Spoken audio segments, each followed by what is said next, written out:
Une inconnue a frappé à la porte des toilettes de ma propre fête de fiançailles et m'a demandé si j'allais bien. Mon fiancé n'avait pas remarqué mon absence. Je suis ressorti, j'ai enlevé la bague et je la lui ai rendue devant tout le monde. Mon fiancé, Arthur, avait passé 3 mois à planifier notre fête de fiançailles dans les moindres détails, des serviettes aux couleurs assorties aux cocktails sur mesure portant nos prénoms.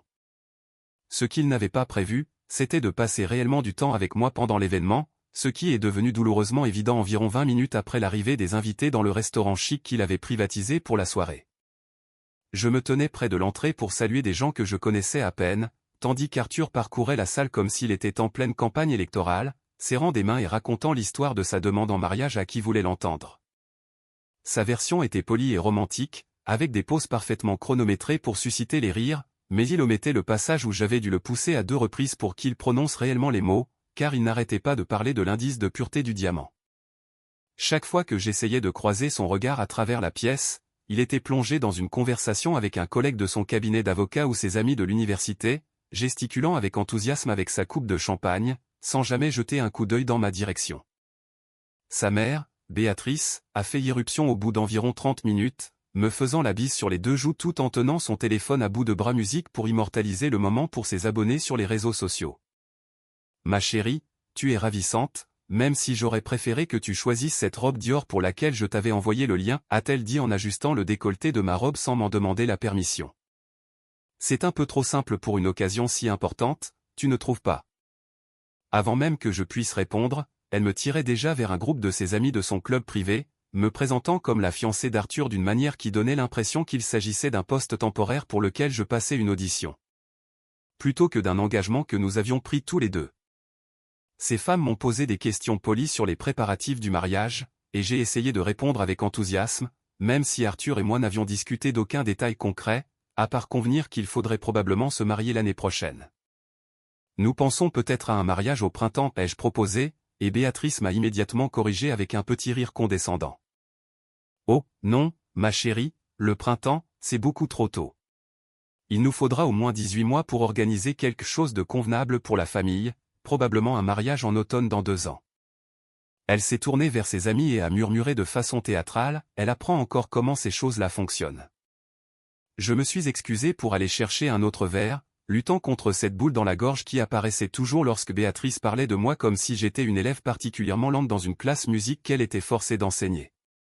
Au bar, Nicolas, l'ancien colocataire d'Arthur à la fac, a commandé des shooters pour lui et sa petite amie en m'ignorant presque totalement, même si nous nous étions déjà rencontrés au moins 5 fois auparavant.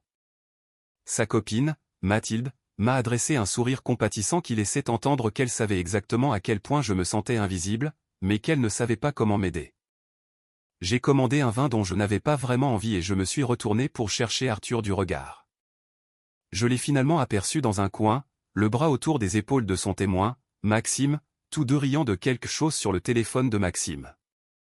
Le barman a posé mon verre de vin avec une expression inquiète, probablement parce que je serrais le bord du comptoir si fort que mes jointures étaient devenues blanches.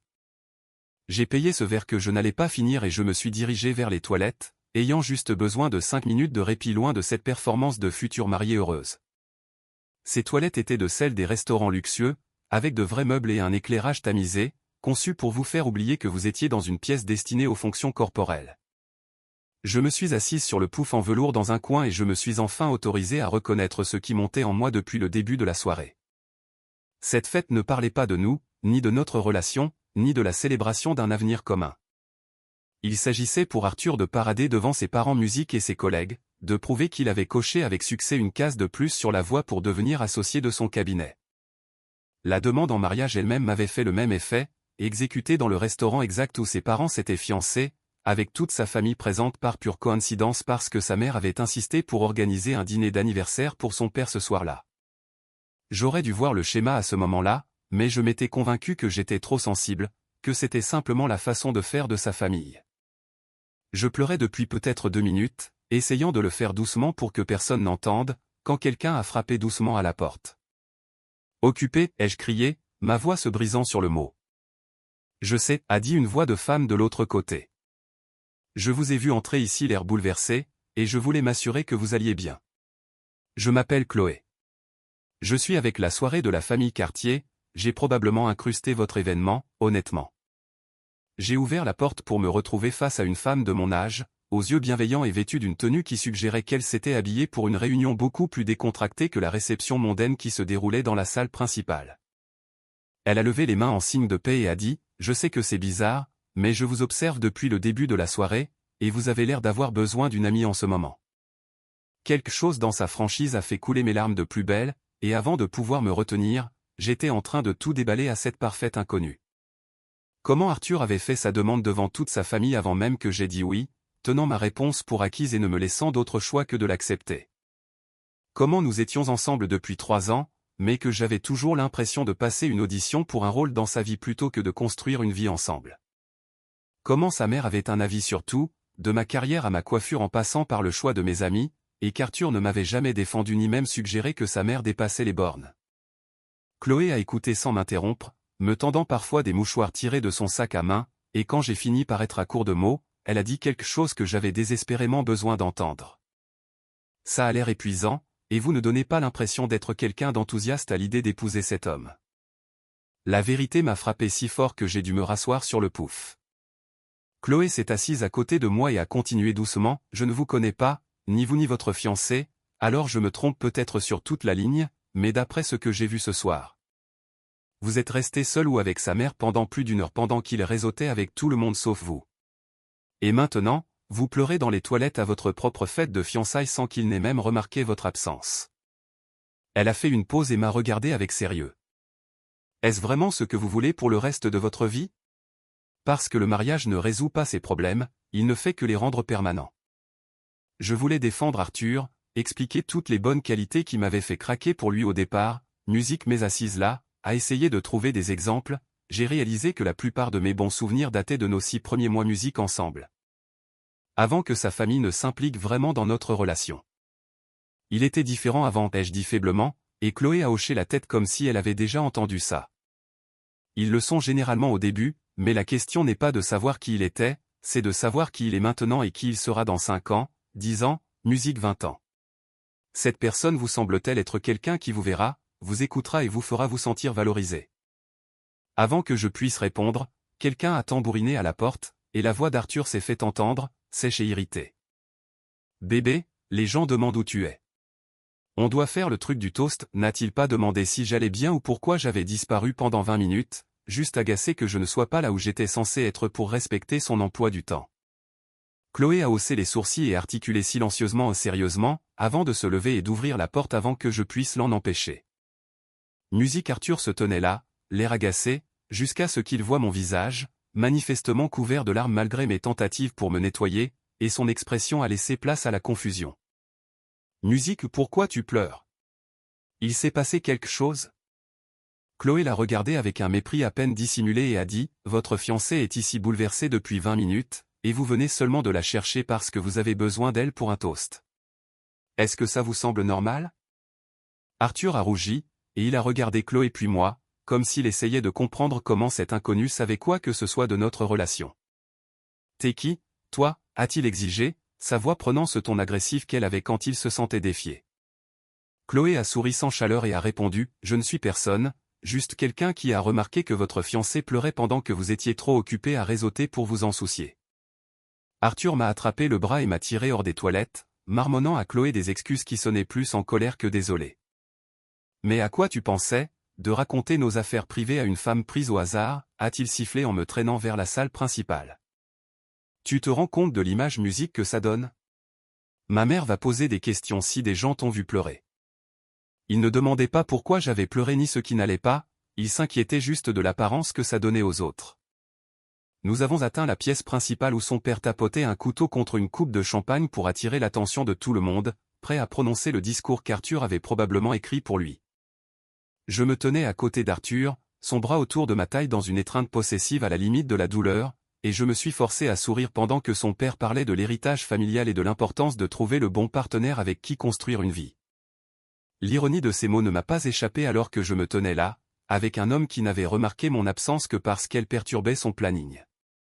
Le père d'Arthur a terminé son toast et tout le monde a applaudi pendant qu'Arthur déposait un baiser sur ma tempe dans une démonstration d'affection qui m'a semblé complètement théâtrale. La voilà, ma chérie, a-t-il dit assez fort pour que les personnes à proximité l'entendent. Je me demandais où tu avais disparu. Sa mère est apparue de mon autre côté et s'est penchée assez près pour que seul Arthur et moi puissions l'entendre. J'ai appris par Mathilde qu'on t'avait vu entrer dans les toilettes avec une femme d'une autre soirée. J'espère que tu n'as pas fait de scène, ma chérie. Ce sont les collègues d'Arthur, et les gens parlent. La cruauté désinvolte de cette remarque m'a coupé le souffle. L'hypothèse automatique que si quelque chose n'allait pas, c'était forcément de ma faute. Le reste de la soirée s'est écoulé dans un flou de sourires forcés et de conversations polies avec des gens bien plus intéressés par la trajectoire professionnelle d'Arthur que par moi ou notre relation. Chaque fois que quelqu'un posait des questions sur les préparatifs du mariage, Arthur se lançait dans de vagues généralités sur son désir d'organiser quelque chose d'élégant et d'approprié, tandis que sa mère hochait la tête avec approbation, et je restais là, silencieuse, car apparemment. Mon opinion sur mon propre mariage était moins importante que le maintien de l'image de sa famille. Vers 22 heures, les invités ont commencé à partir, et Arthur s'est enfin assez détendu pour me regarder correctement pour la première fois de la soirée. Ça s'est vraiment bien passé, a-t-il dit avec satisfaction. Maxime m'a dit que l'associé de son cabinet a été très impressionné par l'événement. Ça pourrait t'aider pour mes chances de promotion. Je l'ai dévisagé et j'ai réalisé que j'avais envisagé notre relation sous le mauvais angle pendant tout ce temps. Je pensais que nous construisions quelque chose ensemble, mais pour Arthur, je n'étais qu'un élément de plus dans la vie qu'il se construisait pour impressionner ses parents et ses collègues. Cette fête de fiançailles n'avait pas pour but de célébrer notre amour ou notre avenir. C'était un événement de réseautage où j'étais un simple accessoire. Arthur, tu as remarqué que j'avais pleuré ce soir, ai-je demandé doucement. Il a eu l'air confus par la question. Quoi? Non, quand as-tu pleuré? C'était quand tu étais aux toilettes? Je pensais que tu étais juste en train de retoucher ton maquillage. La façon dont il a balayé ma souffrance, comme s'il s'agissait d'un petit problème cosmétique plutôt que du symptôme de problèmes plus profonds, a finalement cristallisé quelque chose que j'évitais de voir depuis des mois. Je suis resté dans ces toilettes pendant plus de 20 minutes à pleurer si fort qu'une parfaite inconnue est venue voir si j'allais bien, ai-je dit, entendant ma voix prendre de l'assurance au fur et à mesure. Et tu n'as même pas remarqué que j'étais parti jusqu'à ce que tu aies besoin de moi pour une séance photo avec tes parents. Arthur a eu une expression musique qui est passée de la confusion à une irritation défensive. Ce n'est pas juste. J'organisais une soirée avec 100 invités. On ne peut pas s'attendre à ce que je piste ta position à chaque seconde. Et peut-être que si tu m'avais dit que tu étais bouleversé au lieu de te cacher dans les toilettes, j'aurais pu faire quelque chose. L'instinct de m'excuser et d'arrondir les angles était presque écrasant, mais les mots de Chloé résonnaient dans ma tête. Est-ce vraiment ce que vous voulez pour le reste de votre vie? J'ai enlevé la bague de fiançailles, cet énorme diamant qu'Arthur avait passé des mois à choisir parce qu'il rendrait bien sur les photos et impressionnerait sa mère, et je la lui ai tendue. Je ne peux pas faire ça, ai-je dit, en observant son visage passer par l'incrédulité, la colère et finalement le calcul, alors qu'il jetait des coups d'œil autour de lui pour voir si quelqu'un regardait. Tu romps avec moi à notre propre fête de fiançailles, a-t-il sifflé, m'attrapant le poignet sans prendre la bague. Tu as la moindre idée de la honte que c'est? Mes parents ont payé pour tout cet événement. Le fait que sa première préoccupation soit la gêne publique plutôt que le fait de me perdre m'a dit tout ce que j'avais besoin de savoir. Je suis désolé, ai-je dit, en le pensant d'une manière dont je n'avais pas pensé mes excuses envers lui depuis des mois, mais je ne peux pas épouser quelqu'un qui ne remarque pas quand je m'effondre juste sous ses yeux. Sa mère a surgi à côté de nous avec ce timing surnaturel qu'elle avait perfectionné au fil des années à gérer l'image de son fils. Y a-t-il un problème, a-t-elle demandé de cette voix faussement calme qu'elle utilisait avant de détruire quelqu'un. Arthur lui a montré la bague que je tenais toujours et a dit, elle fait une scène. Il n'expliquait pas la situation, n'exprimait aucune émotion, il présentait juste cela comme si je causais encore des ennuis. Béatrice m'a regardé avec une fureur glaciale et a dit, je savais que tu n'étais pas prête pour cette famille. Arthur, mon chéri, pourquoi ne vas-tu pas finir de dire au revoir musique aux invités pendant que je règle ça? Elle m'a pris par le coude avec une poigne qui semblait douce mais qui faisait mal, me dirigeant vers un coin tranquille du restaurant. Je ne sais pas à quel genre de petit jeu tu crois jouer, a-t-elle dit doucement, mais tu ne vas pas humilier mon fils devant ses collègues et nos amis. Tu vas remettre cette bague et sourire pour le reste de la soirée. Et si tu veux toujours y mettre fin, tu attendras qu'un laps de temps raisonnable se soit écoulé et tu le feras en privé avec une version sur laquelle nous pourrons tous nous accorder. L'audace absolue de cette exigence, la supposition que la réputation de son fils était plus importante que mes véritables sentiments ou mon bien-être m'a donné une lucidité qui m'avait manqué toute la soirée. Non, ai-je simplement dit, et j'ai regardé son visage enregistrer le choc face à mon refus. Je pars maintenant et Arthur l'expliquera comme il le voudra. Ça m'est complètement égal désormais. Je l'ai dépassé pour me diriger vers la sortie, tenant toujours la bague car Arthur ne l'avait pas vraiment reprise. Chloé se tenait près de la porte, discutant avec ses amis, et elle a croisé mon regard, me faisant un discret signe du pouce en l'air qui m'a donné envie de pleurer à nouveau, mais d'une manière différente. À l'extérieur du restaurant, l'air de la nuit m'a semblé incroyablement frais après des heures passées dans cet espace étouffant. Je suis resté sur le trottoir à essayer de décider où aller, car Arthur et moi vivions ensemble, et je n'allais certainement pas retourner à notre appartement ce soir. Mon téléphone a vibré, inondé de textos d'Arthur alternant entre colère et tentative de manipulation. Tu es complètement irrationnel, suivi de « je t'aime ». S'il te plaît, ne fais pas ça, suivi de « ma mère a raison ». Tu n'es pas assez mature pour cet engagement. J'étais sur le point d'appeler ma meilleure amie Léa quand Chloé est apparue à côté de moi sur le trottoir. Et, a-t-elle dit doucement, je ne veux pas m'imposer, mais mon appartement est à environ 10 minutes d'ici si tu as besoin d'un endroit où dormir ce soir. Ma coloc fait du très bon thé et on excelle toutes les deux pour dire du mal des hommes horribles. J'ai recommencé à pleurer, bouleversé par la gentillesse de cet inconnu qui m'avait témoigné plus d'attention sincère en une soirée que mon fiancé en des mois. Tu ne me connais même pas, ai-je dit à travers mes larmes, pourquoi ferais-tu ça? Chloé a haussé les épaules et a souri. Parce que j'ai été à ta place, à essayer de me convaincre qu'une relation fonctionnait alors que tous les signes pointaient vers le contraire. Quelqu'un m'a aidé à m'en sortir et je ne fais que rendre l'appareil. De plus, quiconque te fait pleurer à ce point à ta propre fête de fiançailles ne te mérite pas. J'ai suivi Chloé jusqu'à son appartement où sa colocataire Inès a immédiatement préparé du thé sans poser de questions, et nous nous sommes assises toutes les trois dans leur salon pendant que je leur racontais toute l'histoire de ma relation avec Arthur et sa famille. Le lendemain matin, je me suis réveillé sur le canapé de Chloé avec 17 appels manqués d'Arthur et une douzaine de textos de sa mère, tous plus menaçants les uns que les autres, parlant de poursuites judiciaires et d'atteinte à la réputation. Il y avait aussi des messages d'amis communs qui avaient apparemment entendu sa version des faits, plusieurs d'entre eux se disant déçus que j'ai fait un scandale et embarrassé Arthur. Seuls les messages de Léa étaient d'un soutien inconditionnel, me proposant de m'aider à déménager mes affaires de l'appartement d'Arthur et menaçant de rayer sa voiture avec ses clés si j'en avais envie. J'ai passé cette matinée à élaborer un plan. J'irai à l'appartement pendant qu'Arthur était au travail, j'emballerai mes affaires essentielles et je logerai chez Léa jusqu'à ce que je trouve la suite. Chloé a proposé de m'accompagner pour un soutien moral et par sécurité, ce que j'ai accepté avec gratitude car je n'étais pas tout à fait sûr de la réaction d'Arthur. Quand nous sommes arrivés à l'appartement, je m'attendais à ce qu'il soit vide, mais j'y ai trouvé Béatrice à la place, assise sur le canapé comme si les lieux lui appartenaient. J'ai convaincu Arthur de me laisser te parler en premier, a-t-elle dit, sa voix dégoulinant d'une fausse douceur. Je pense que nous pouvons arranger ça si tu es disposé à être raisonnable. Elle a ensuite exposé son plan. Je ferai des excuses publiques pour le malentendu.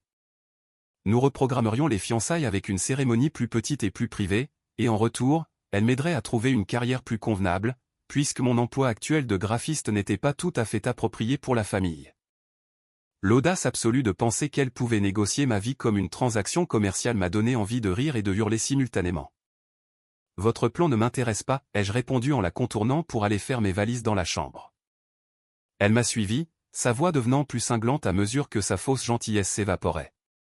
Tu fais une énorme erreur. Arthur est un parti en or. N'importe quelle femme aurait de la chance de l'épouser. Tu jettes la sécurité et le statut par la fenêtre parce que tu es trop immature pour supporter quelques conseils familiaux. J'ai arrêté de faire mes valises et me suis tourné vers elle. Votre fils n'a même pas remarqué que je pleurais à notre propre fête de fiançailles avant qu'une inconnue ne le lui signale. Il ne m'a pas réconforté. Il n'a pas demandé ce qui n'allait pas. Il s'est juste inquiété de l'impression que ça donnerait à ses collègues. Ce n'est pas de l'amour. Ce n'est même pas de la décence humaine élémentaire. C'est me traiter comme un accessoire de sa vie plutôt que comme une partenaire. Béatrice a complètement laissé tomber le masque et son visage s'est tordu de rage. Petite moins que rien ingrate. Mon fils t'a offert une chance d'avoir une vie que tu n'aurais jamais pu atteindre par toi-même, et c'est comme ça que tu le remercies? En l'humiliant devant tous les gens qui comptent? Le mépris de classe qui avait toujours rôdé sous ses manières polies s'affichait maintenant au grand jour, et j'ai réalisé qu'elle ne m'avait jamais considéré comme étant à la hauteur d'Arthur. Et qu'elle avait probablement espéré que je fasse un faux pas pour pouvoir le convaincre de trouver mieux. Je suis désolé que vous ayez gaspillé de l'argent pour cette fête de fiançailles, ai-je dit, sans le penser un seul instant, mais je préfère être une moins que rien qui se respecte plutôt que l'accessoire de quelqu'un, à pleurer dans les toilettes sans que personne ne s'en aperçoive. J'ai fini de préparer mes 2 valises pendant que Béatrice appelait Arthur pour lui rapporter mon comportement hostile, et Chloé m'a aidé à tout descendre jusqu'à la voiture de Léa qui venait de se garer dehors. Les conséquences ont été chaotiques d'une manière que je n'avais pas anticipée. Les amis et la famille d'Arthur ont lancé une campagne sur les réseaux sociaux concernant mon instabilité et le cœur brisé d'Arthur, Musique me dépeignant comme quelqu'un qui l'avait fait marcher avant de le larguer cruellement et sans prévenir. Plusieurs amis communs ont choisi son camp, ce qui a fait plus mal que je ne l'aurais cru, mais Léa est restée farouchement loyale et m'a aidé à bloquer tous ceux qui propageaient sa version. Le plus dur a été de démêler notre vie commune, le bail de l'appartement que nous avions signé ensemble, le compte bancaire joint que sa mère avait insisté pour que nous ouvrions, les cercles sociaux qui étaient en grande partie composés de ses amis et collègues. J'ai perdu mon café préféré parce que ses collègues y allaient tous les matins, j'ai perdu ma salle de sport parce que sa mère m'avait pris un abonnement à son club privé, j'ai perdu des pans entiers de ma routine qui s'étaient entremêlés avec sa vie. Ma propre famille me soutenait mais était confuse, en particulier ma mère, qui avait été emballée par le mariage et ne comprenait pas pourquoi je jetais un si bon parti. Lui expliquer que le fait d'être ignoré et rabaissé n'en faisait pas musique réellement un bon parti s'est avéré plus difficile que prévu, surtout quand la version publique d'Arthur le faisait passer pour la victime. 2 semaines après la rupture des fiançailles, j'ai reçu un colis livré à l'appartement de Léa où je squattais toujours. À l'intérieur se trouvait la bague de fiançailles avec une lettre de l'avocat d'Arthur concernant la politique de restitution et stipulant que j'étais légalement tenu de la rendre puisque les fiançailles avaient été annulées. Aucun message personnel, aucune reconnaissance de nos 3 années passées ensemble, juste une mise en demeure juridique pour la restitution d'un bien. Je l'ai renvoyé le jour même sans y joindre de mots, car il n'y avait plus rien à dire. 1 mois plus tard, je me construisais une nouvelle vie qui semblait effrayante et incertaine, mais qui était indéniablement la mienne. J'avais décroché un contrat de graphiste freelance qui payait mieux que mon ancien emploi, j'avais trouvé un appartement que je pouvais me payer toute seule et j'avais commencé une thérapie pour comprendre pourquoi j'étais resté si longtemps dans une relation qui me rendait invisible. Chloé et Inès étaient devenues de véritables amis, le genre d'amis qui prennent régulièrement de vos nouvelles et célèbrent les petites victoires, comme ma première nuit dans mon nouvel appartement ou la signature d'un client difficile. Léa m'a organisé une fête de divorce même si nous n'avions jamais été mariés, avec un gâteau dont le glaçage disait « Tu l'as échappé belle ». Le tournant décisif a eu lieu lorsque je suis tombé sur Maxime, le témoin musique d'Arthur, dans une librairie en plein centre-ville. Il a eu l'air mal à l'aise en me voyant, mais s'est tout de même approché pour me demander comment j'allais, avec ce qui semblait être une inquiétude sincère. Musique d'Arthur a vraiment du mal en ce moment, a-t-il dit, et je me suis préparé à subir une nouvelle tentative de culpabilisation. Sa mère n'arrête pas de lui arranger des rencarts, mais ça ne l'intéresse pas. Je crois qu'il réalise enfin ce qu'il a perdu. J'ai attendu l'envie familière de le réconforter, de prendre la responsabilité de sa douleur, mais je n'ai ressenti qu'un immense soulagement de ne plus être là pour réparer les pots cassés. J'espère qu'il s'en remettra, ai-je dit honnêtement, mais ce n'est plus mon problème. Maxime a hoché lentement la tête et a dit quelque chose qui m'a surprise. Pour ce que ça vaut, j'ai toujours pensé que tu étais trop bien pour lui. Ses priorités ont toujours été faussées et sa mère n'arrange rien. J'aurais probablement dû dire quelque chose avant, mais c'est difficile de critiquer la relation de son meilleur ami, tu sais ? 6 mois après la rupture, j'ai vu l'annonce de la nouvelle relation d'Arthur sur les réseaux sociaux avant de me souvenir de le bloquer. Il sortait avec quelqu'un qui me ressemblait de façon troublante mais en plus jeune, et les photos la montraient avec la famille lors de divers événements, toujours souriante mais avec cette même tension autour des yeux que je reconnaissais sur mes propres photos avec eux. Béatrice avait commenté chaque publication pour dire à quel point la nouvelle petite amie était parfaite, à quel point elle s'intégrait bien à la famille, à quel point ils étaient tous ravis de cette relation. J'ai ressenti un pincement de compassion pour cette femme qui n'avait aucune idée de ce dans quoi elle s'embarquait, de combien d'années elle risquait de gâcher à essayer de gagner une approbation qui ne viendrait jamais totalement. J'ai brièvement envisagé de la prévenir, mais j'ai décidé de ne pas le faire. Elle devrait apprendre ses leçons par elle-même, tout comme je l'avais fait. Le véritable cadeau que Chloé m'avait fait ce soir-là n'était pas seulement de s'inquiéter pour moi dans les toilettes ou de m'offrir son canapé. C'était de m'avoir posé la question que j'évitais, est-ce vraiment ce que tu veux pour le reste de ta vie? Cette question s'était logée dans mon cerveau et m'avait forcé à être honnête quant à la réponse, même si la vérité était inconfortable et effrayante. J'avais passé 3 ans à me convaincre que l'inattention d'Arthur n'était que son trait de caractère, que les critiques de sa mère n'étaient que des tentatives de m'aider, que le fait de me sentir invisible était le prix à payer pour être avec quelqu'un d'ambitieux et de couronné de succès. Chloé avait percé à jour toutes ses rationalisations en 20 minutes parce qu'elle regardait la situation sans l'erreur des coups irrécupérables qui m'avaient gardé prisonnière. 1 an après la fête de fiançailles, je m'épanouissais d'une manière que je n'aurais jamais pu imaginer. Mon activité de freelance avait suffisamment grandi pour que j'embauche un assistant. J'avais commencé à sortir avec quelqu'un qui remarquait quand j'étais contrarié avant même que j'aie besoin de lui dire. Et j'avais repris contact avec de vieux amis dont je m'étais éloigné pendant ma relation avec Arthur. L'appartement que j'étais terrifié de ne pas pouvoir payer seul était devenu mon sanctuaire, décoré exactement comme je le voulais, sans l'avis de personne sur ce qui était approprié pour la famille. J'ai croisé Chloé dans un café et elle a eu du mal à me reconnaître au début tant j'avais changé, ayant l'air tellement plus heureuse et confiante que la femme en larmes qu'elle avait réconfortée dans ses toilettes. Nous avons rattrapé le temps perdu autour d'un latte et elle m'a annoncé qu'elle venait elle-même de se fiancer à quelqu'un qui semblait totalement différent d'Arthur, quelqu'un qui faisait de ses sentiments une priorité et remarquait quand elle avait besoin de soutien. J'ai failli ne pas aller à ce restaurant ce soir-là, a-t-elle avoué. Mes amis voulaient aller ailleurs, mais j'ai insisté parce que j'avais entendu dire que la nourriture y était bonne. C'est drôle comme les choses se goupillent. Je l'ai remerciée à nouveau pour ce qu'elle avait fait, elle a balayé ça d'un geste de la main comme si ce n'était rien, mais nous savions toutes les deux que c'était tout. La volonté d'une inconnue de demander si j'allais bien avait changé la trajectoire de ma vie entière. La fête de fiançailles avait été exactement ce dont j'avais besoin, mais pas du tout de la manière dont on s'y attendait. Elle avait été le catalyseur qui m'avait enfin fait voir ma relation clairement, débarrassée de toutes les justifications et excuses que j'avais accumulées pendant 3 ans. Avec le recul, le signe le plus évident aurait dû être ce moment dans les toilettes où Chloé a ouvert la porte et où la première question d'Arthur n'a pas porté sur mon bien-être, mais sur l'endroit où j'étais passé pour son discours. Cette musique simple interaction contenait en miniature tout ce qui n'allait pas dans notre relation, ses priorités, son aveuglement, son irritation face au fait que je perturbais ses plans. J'avais ignoré tellement de signaux avant cela, m'étant convaincu que l'amour signifiait accepter les défauts de l'autre et surmonter nos différences, mais il y a une marge entre accepter l'imperfection humaine normale et accepter d'être traité comme si l'on ne comptait pas. Arthur n'était pas une personne horrible de manière flagrante. Il ne m'avait jamais frappé ni trompé, il n'avait rien fait qui aurait pu faire comprendre aux gens pourquoi je l'avais quitté. Les dégâts avaient été plus silencieux et plus insidieux, une lente érosion de mon estime de moi par le biais d'un rejet constant et d'une dépriorisation de ma personne. L'implication de sa mère avait accéléré le processus, mais les fondations étaient là depuis le début. Arthur me voyait comme un personnage secondaire dans l'histoire de sa vie, plutôt que comme la co-auteur de notre histoire commune. La chose la plus précieuse que j'ai apprise, c'est de faire confiance à ce sentiment de malaise quand quelque chose cloche, même quand tout le monde autour de moi insiste pour dire que tout va bien. Toutes ces fois où je me suis senti invisible, rejeté, ou comme si je réagissais de manière excessive, mon instinct avait raison. On m'avait simplement conditionné à en douter, à faire passer le confort des autres avant ma propre réalité. Briser ce schéma avait été terrifiant mais nécessaire, et j'apprenais encore à me faire de nouveau totalement confiance. Mon partenaire actuel, Guillaume, remarquait tout chez moi avec une attention qui m'aurait semblé étouffante si je n'avais pas vécu l'extrême inverse avec Arthur.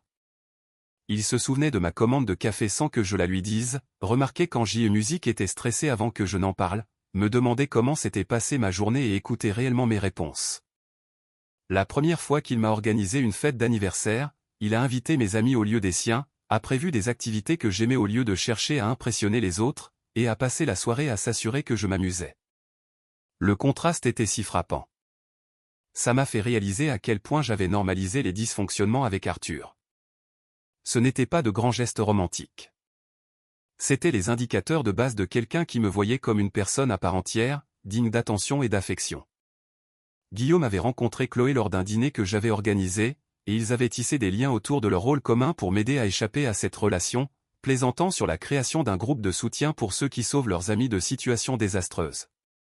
La facilité avec laquelle Guillaume acceptait mon passé, sans jalousie ni jugement, était un autre signe que j'avais trouvé une relation saine cette fois-ci. Quand je lui avais raconté toute l'histoire de la fête de fiançailles et de mes larmes dans les toilettes, il était resté silencieux un moment, puis il avait dit « Je suis heureux que cet inconnu t'ait trouvé. Mais je suis désolé que tu aies eu besoin d'une inconnue pour le remarquer parce que ton fiancé n'en avait rien à faire. » Cette simple validation de ce que j'avais vécu comptait plus qu'il ne le savait probablement. 2 ans après la rupture de mes fiançailles, j'ai reçu un faire-part de mariage d'Arthur avec une personne dont je n'avais jamais entendu parler, pas la femme de ses réseaux sociaux. L'invitation était formelle et impersonnelle, clairement envoyée par obligation car nos cercles sociaux se chevauchaient encore un peu. J'ai répondu par la négative et je l'ai jetée sans y repenser, ne ressentant que du soulagement à l'idée de ne pas être celle qui entrait dans cette famille. Léa m'a raconté plus tard, par le bouche à oreille, que la mère d'Arthur s'était apparemment opposée à son choix, et que les préparatifs du mariage étaient déjà pleins de drames et de luttes de pouvoir. J'ai ressenti ce même pincement de compassion pour sa nouvelle fiancée que j'avais ressenti pour la précédente, mais j'étais surtout reconnaissante que ce ne soit plus mon problème. La partie la plus étrange du processus de guérison a été de réaliser combien de drapeaux rouges j'avais justifiés ou complètement ignorés. La demande en mariage d'Arthur devant sa famille avant même que je réponde, les critiques constantes de sa mère déguisées en conseils utiles, la priorité qu'il donnait à sa carrière et à son image au détriment de notre relation, son incapacité à remarquer ou à se soucier de mon état émotionnel. Chacun de ces éléments avait semblé gérable de manière isolée, mais mis bout à bout, ils avaient créé une relation qui m'étouffait à petit feu. J'avais été tellement concentré sur le fait d'être une bonne partenaire et de faire marcher la relation que j'avais oublié de me demander si cette relation était réellement bonne pour moi. Cette question aurait dû être une évidence, mais d'une manière ou d'une autre, elle ne m'avait jamais effleuré l'esprit jusqu'à ce que Chloé me la pose dans ses toilettes. La fête de fiançailles avait été mon point de non-retour à bien des égards, le moment où je ne pouvais plus ignorer les dysfonctionnements parce qu'ils étaient trop visibles et trop douloureux. Être invisible aux yeux d'Arthur alors que j'étais entouré d'une centaine de personnes célébrant notre futur commun m'avait forcé à affronter la réalité que je fuyais. Voilà à quoi ressemblerait un mariage avec lui. Plus de soirées où je resterais seul pendant qu'il réseautait, plus d'événements familiaux où sa mère me critiquerait et me contrôlerait, plus de nuits à pleurer dans des toilettes pendant qu'il resterait aveugle à ma douleur. L'avenir m'était soudainement apparu clair et insupportable, et l'intervention de Chloé m'avait donné la permission de le reconnaître et d'agir en conséquence. Je me demande parfois ce qui se serait passé si elle n'était pas venue voir comment j'allais. Si j'avais juste essuyé mes larmes et été retourné finir la soirée, aurais-je fini par trouver le courage de partir? Ou me serais-je convaincu d'aller jusqu'au bout de ce mariage? La question est sans réponse mais obsédante, un rappel de la vitesse à laquelle j'ai frôlé de cimenter de façon permanente une erreur. Aujourd'hui, quand je suis à des soirées ou des événements avec Guillaume, je vois parfois d'autres femmes seules, l'air perdu ou contrarié, pendant que leurs partenaires sociabilisent sans elles. J'essaie d'aller les voir quand je peux, d'offrir un mot gentil ou de demander si elles vont bien, rendant l'appareil à ce que Chloé a fait pour moi.